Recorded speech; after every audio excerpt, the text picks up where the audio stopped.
السلام علیکم، میں ہوں شعیب خٹک اور آپ میرا یوٹیوب چینل ورلڈ پالیٹکس دیکھ رہے ہیں۔ ناظرین کرام، جب اللہ نے انسان کو پیدا کیا تو ان میں سے کچھ کو ہدایت بخشی اور کچھ کو کافر قرار دے دیا۔ یہ اللہ تعالیٰ کا اپنا منشا ہے۔ مسلمان ہمیشہ آزمائشوں کا شکار رہے، ایک آزمائش جاتی ہے تو دوسری آتی ہے۔ اس کا زندہ مثال فلسطینیوں کی ہے۔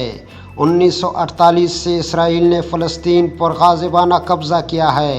وہاں مسلمانوں پر بے پناہ ظلم کیا جا رہا ہے، بچوں کو بے دریغ قتل کیا جا رہا ہے، عورتوں کی ابروریزی کی جاتی ہے۔ ناظرین کرام، اسرائیل ایک نئے ورلڈ آرڈر پر کام کر رہا ہے تاکہ وہ دنیا پر حکمرانی کر سکے۔ ان کا پہلا مشن یہ ہے کہ پہلے فلسطین اور عرب ممالک پر قبضہ کر سکے۔ اس کے لیے اس نے 1967 میں عربوں کے ساتھ ایک جنگ لڑی جس میں اسرائیل نے عرب کو شکست دے دی۔ اس جنگ میں پاکستانی فضائیہ کے جان بازوں نے بھی حصہ لیا اور اسرائیل کے کئی جہاز مار گرائے اور یوں یہ جنگ عرب کے شکست پر بند ہوئی۔ ناظرین کرام، اس نیو ورلڈ آرڈر کو امپلیمنٹ کرنے کے لیے اسرائیل اور امریکہ نے مل کر ایک معاہدے پر دستخط کر دیے جس میں فلسطین کی نمائندگی کو نظر انداز کر دیا۔ اس معاہدے پر امریکی صدر ڈونلڈ ٹرمپ اور اسرائیلی وزیر اعظم نیتن یاہو نے دستخط کر دیے۔ اس معاہدے کو ڈیل آف دی سینچری کا نام دیا گیا۔ ناظرین کرام، اسرائیلی وزیر اعظم نے اس معاہدے کو الیکشن کمپین میں خوب اجاگر کیا۔ اس معاہدے کو امپلیمنٹ کرنے کے لیے نیتن یاہو نے 1 جولائی 2020 کا دن رکھا۔ تاہم 1 جولائی کی تاریخ گزر گئی لیکن وہ ضرور یہ کام کریں گے۔ اس کا پلان یہ تھا کہ وہ ویسٹ بینک کو اسرائیلی علاقوں میں ضم کریں گے۔ بیت المقدس، مسجد اقصی اور یروشلم کو ویسٹ بینک کے علاقے کہے جاتے ہیں۔ یہاں پر مسلمان بڑی تعداد میں رہتے ہیں۔ شروع میں فلسطینیوں کی آبادی زیادہ تھی۔ اسرائیل نے یہاں اپنے علاقے میں وسعت دی۔ اسرائیل کے ساتھ اس وقت 20,770 مربع کلومیٹر کا علاقہ ہے۔ یہ علاقہ مسلمانوں کے لیے زندگی اور موت کا مسئلہ بنا ہوا ہے۔ یہاں پر 30 لاکھ فلسطینی رہتے ہیں۔ یہاں پر غزہ کی پٹی بھی ہے جس کا ایریا 365 مربع کلومیٹر بنتا ہے۔ غزہ میں 20 لاکھ فلسطینی آباد ہے۔ ناظرین کرام، اس وقت دنیا میں یہودیوں کی آبادی 1,47 لاکھ ہے جس میں سے اسرائیل میں 67 لاکھ یہودی رہتے ہیں، اور اسرائیل کا ایک اور پلان ہے کہ دنیا بھر سے یہودیوں کو اسرائیل لایا جائے۔ پرتگال سے 1,000 یہودی اسرائیل پہنچ گئے ہیں۔ امریکہ میں 57 لاکھ کے قریب یہودی آباد ہے۔ فرانس میں 4 لاکھ، کینیڈا میں 3,92,000 اور دوسرے ملکوں میں 15 لاکھ ہے۔ جبکہ فلسطینیوں کی تعداد پوری دنیا میں 1,30,00,000 ہے۔ فلسطینیوں کی آبادی 50-60 لاکھ ہے۔ لگ بھگ 55 لاکھ کے قریب عرب دنیا میں رہتے ہیں۔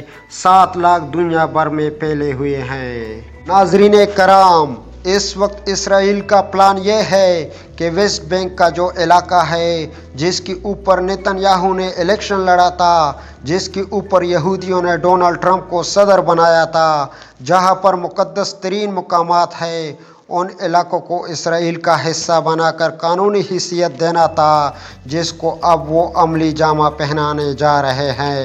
1 جولائی کو اس نے ایسا ہی کرنا تھا لیکن وہ ایسا نہ کر سکے۔ اس کی وجوہات میں آپ کو بتاتا ہوں۔ ناظرین کرام، آئندہ چند ہفتوں کے بعد وہ ایسا کرنے جا رہے ہیں۔ کچھ اخبارات ہیں جس نے اس کو کوٹ کیا ہے۔ آل مانیٹر مشرق وسطیٰ کا ایک مقبول اخبار ہے۔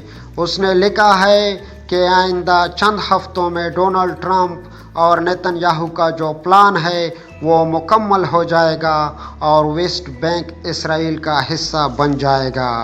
اب اس کے خلاف مسلمانوں کو آواز اٹھانی چاہیے کیونکہ انبیاء کرام کی سرزمین ہے۔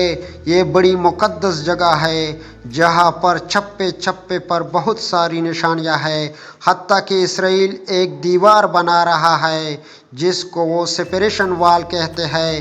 یہ دیوار 700 کلومیٹر ہے جو 8 میٹر اونچی ہے۔ ناظرین کرام، وہاں پر جو فلسطینی مسلمان ہیں ان کو چھوٹے چھوٹے حصوں میں بند کر رہے ہیں، مسلمانوں کا پانی بند کر رہا ہے، ان کا خوراک بند کر رہا ہے۔ یہ ان کے لیے کڑا امتحان ہے اور یہ امتحان باقی مسلمان ملکوں پر بھی ہے۔ لیکن یہاں انتہائی افسوس کے ساتھ 2 اسلامی ممالک جو فلسطین کے پڑوس میں واقع ہے اس کی خاموشی قابل مذمت ہے، اور وہ ممالک سعودی عرب اور متحدہ عرب امارات ہے جس کو فوری طور پر ریئیکٹ کرنا چاہیے تھا۔ یہ اسرائیل کے ساتھ تعلقات میں اتنے آگے بڑھ گئے ہیں کہ اب وہ فلسطین کے حق کے لیے بات بھی نہیں کرتے۔ ناظرین کرام، اب جو فلسطین کے لیے آواز اٹھاتا ہے ان میں ترکی سرفہرست ہے اور باقی ممالک میں پاکستان، ایران اور ملائیشیا ہے۔ ہاں، البتہ پاکستان نے اسرائیل کے خلاف کوئی سٹیٹمنٹ جاری نہیں کی ہے، لیکن وہ اسرائیل کے خلاف جائے گا۔ ایک نقشہ ڈونلڈ ٹرمپ کے پاس ہے اور ایک نقشہ نیتن یاہو کے پاس ہے۔ دونوں گریٹر اسرائیل کو عملی جامہ پہنا رہے ہیں۔ طیب اردوان کا کہنا ہے کہ اسرائیل کو روکا جائے ورنہ خطے کے حالات خراب ہو جائیں گے۔ ناظرین کرام، اب اس کے ریئیکشن میں اسرائیل نے کیا ہے؟ مسلمانوں کے قبرستان کا جو ایریا ہے وہاں پر ترکی نے ایک یادگار تعمیر کی ہے اور وہاں پر ایک بورڈ لگایا تھا جو اسرائیل نے اپنے پولیس کے ذریعے اس کو توڑ کر تباہ کر دیا۔ لیکن فلسطینیوں کے لیے ترکی کا دل دھڑکتا ہے، پاکستانیوں کے دل دھڑکتے ہیں۔ حیرت کی بات یہ ہے کہ جو مسلمان کل تک فلسطین کے ساتھ کھڑے تھے وہ فلسطین کے حق میں بات نہیں کر رہے ہیں۔ ناظرین کرام، اب چونکہ رشیا اسٹریٹجیکلی امریکہ کے خلاف ہے اور اس خطے کے اندر وہ ترکی کا ساتھ دیتا ہے، مسلمانوں کو رشیا اور چائنا کا سپورٹ حاصل ہے۔ اس ساری سیناریو کو اسرائیل نے محسوس کیا اور فیصلہ کیا کہ فی الحال اس انیکسیشن کو روکا جائے، لیکن وہ آنے والے دنوں میں یہ ضرور کریں گے اور فلسطینیوں نے پلان کیا ہے کہ اس خطرناک حملے کو کیسے روکا جائے۔ لیکن فلسطینی کتنی مزاحمت کریں گے؟ اسرائیل کے پاس طاقت ہے۔ اب سوال یہ پیدا ہوتا ہے کہ اسرائیل جو کہ دنیا کا بڑا ایکسپورٹر ہے اسلحے کا، اسرائیل کے سامنے بیچارے فلسطینی کتنے ہفتوں تک مزاحمت کریں گے؟ آخر کار وہ مسلمان ملکوں کی طرف ہی دیکھیں گے۔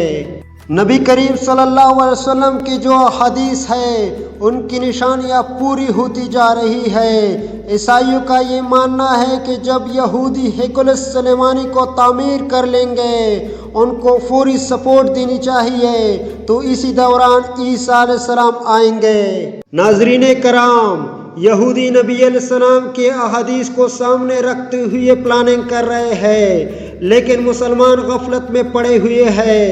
آنے والے دن بہت بھاری ہو سکتے ہیں، لیکن جو ممالک فلسطین کے حق میں اسرائیل کو چیلنج کر رہے ہیں، اسرائیل اس خطرے کو بخوبی جانتا ہے۔ دنیا 2 حصوں میں تقسیم ہو رہی ہے، انڈیا، اسرائیل، امریکہ، کینیڈا، یونان، آسٹریلیا اور کچھ یورپی ممالک۔ اب یہ ایک الگ گروپ دکھائی دے رہا ہے اور ان کے ساتھ کچھ مسلمان ممالک بھی ہیں جن میں سعودی عرب اور UAE شامل ہے۔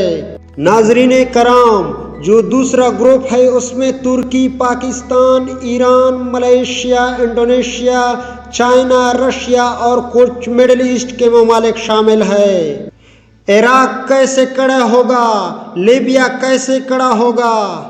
یہودیوں کا ماننا ہے کہ طاقت کے نشے میں دنیا کو ایک جنگ میں دھکیلا جائے اور اس جنگ کا محور یروشلم کو بنایا جائے۔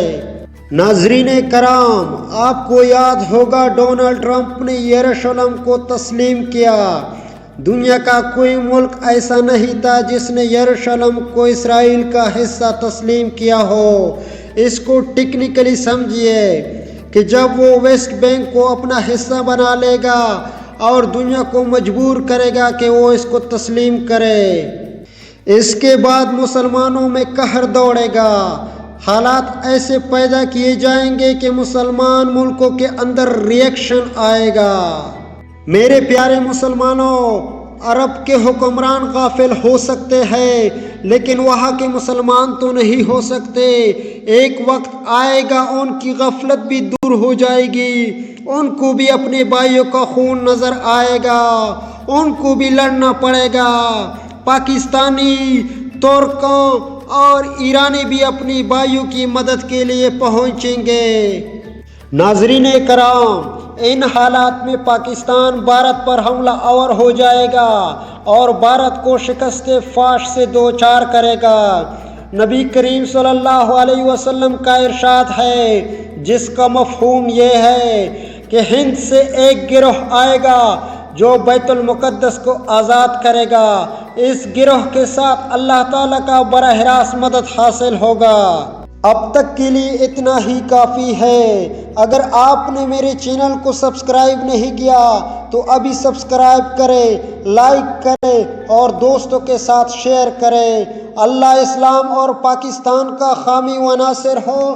پاکستان زندہ باد۔